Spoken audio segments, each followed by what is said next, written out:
I'm in a better mood today, and that's largely because I saw something I actually enjoyed.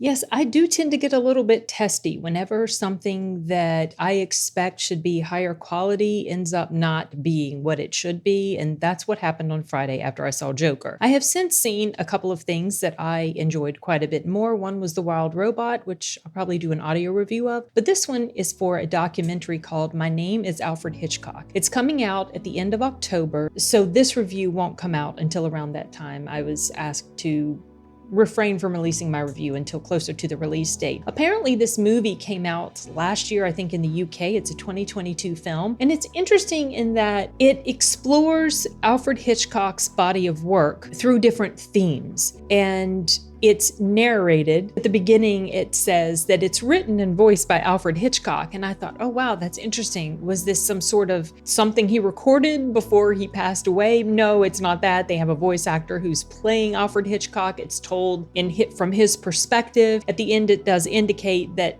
while that part is fictionalized, much of what he talks about in this film is true. It did happen. And it explores his body of work from the 1920s to his very last film, which was Family Plot, which I did do a live stream discussion about that with Sound Booth Theater several months back. And it's broken up into 6 different chapters. The first one was, I took notes about it because I took a lot of notes about it. I'm probably not even going to touch on half of what I took notes on. But the first chapter is about escape. The second one is desire. The third one is loneliness. The fourth one is time. The fifth one is fulfillment. And the sixth and final one is height. And basically, he just explores those different themes throughout all the different films that he made. When he talks about escape, he discusses the way the camera is moving to show someone needing to escape from a situation, either internally or externally. Height, he talks about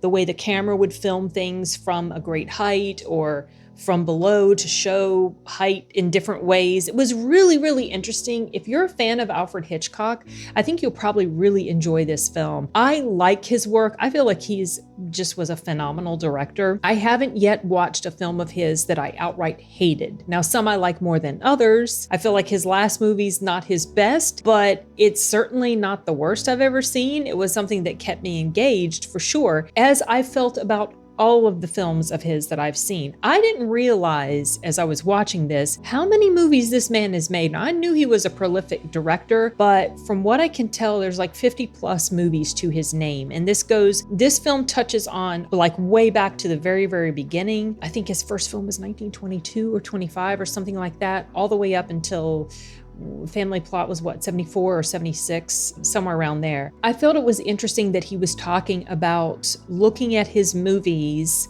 or examining his movies from unusual angles that he felt might relate to your lives, to your families. And he was talking about his quest as a filmmaker was that he wanted to make us feel like, as we're watching his films, he wanted to make us feel like we're on a holiday from our lives, which, I mean, shouldn't that be the goal of most movies, to kind of transport you away from your current life and thrust you into this more exciting world and observing other things that are happening that are maybe a little bit more exciting than what's going on in your own life, or at least a distraction from some of the concerns that are going on in your own life. So I appreciated that perspective from him as well. I feel like there's a lot of filmmakers today that don't necessarily take that sort of thing to heart. They feel like it's their job to preach to you. I mean, that's something that has been discussed a lot in my circles, but I just appreciated that perspective that was displayed in this film. Something else I also liked about the way he made films was that he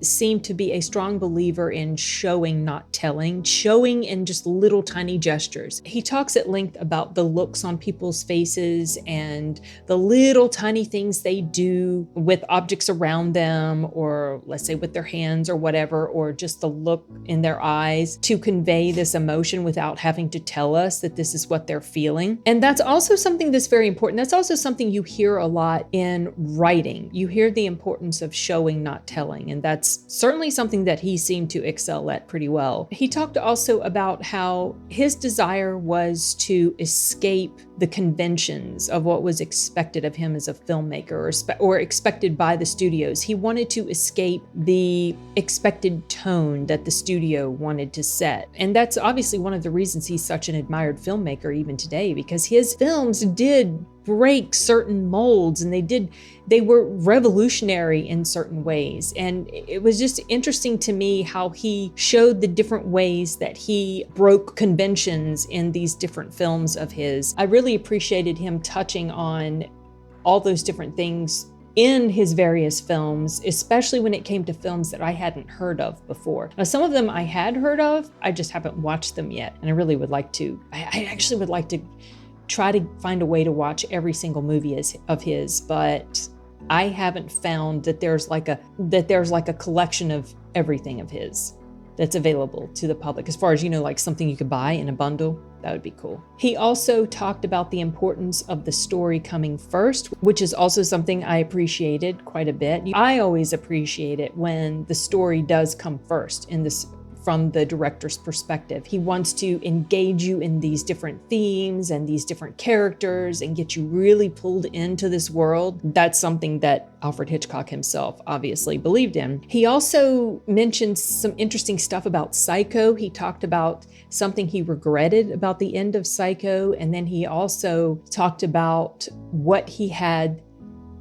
the theaters do when the movie was done, which I thought was really interesting. I hadn't heard that before. And I'm not going to get into specifics about the different films that he talked about, because I think it's interesting just to find this out as he's explaining all this stuff to you. So a lot of this stuff I'm talking about, even though I wrote down a lot of specifics, much of what I'm talking about here is just kind of giving you a general idea of the different things that he was mentioning. If I had any cons about this film, it would be that, and they're not, well, one of them's probably a bigger con than the other. The first is that at just under 2 hours, this does feel pretty lengthy. However, bear in mind that he did have 50 plus films to his name, and the filmmaker, I think, did a really good job at concisely talking about the different themes in these different films, tying them all together,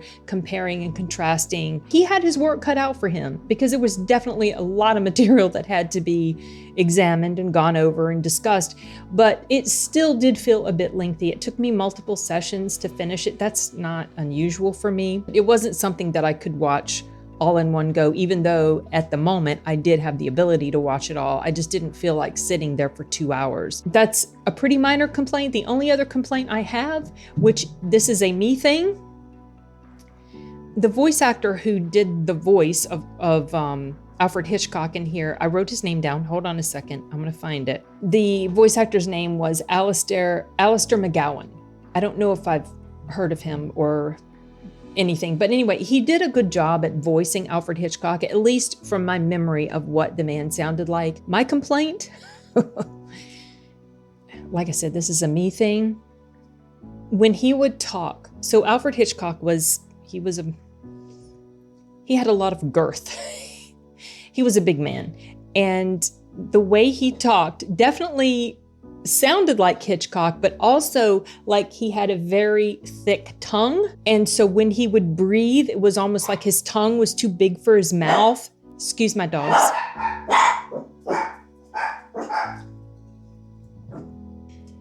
The nephews are coming home from school. That's what they're barking at.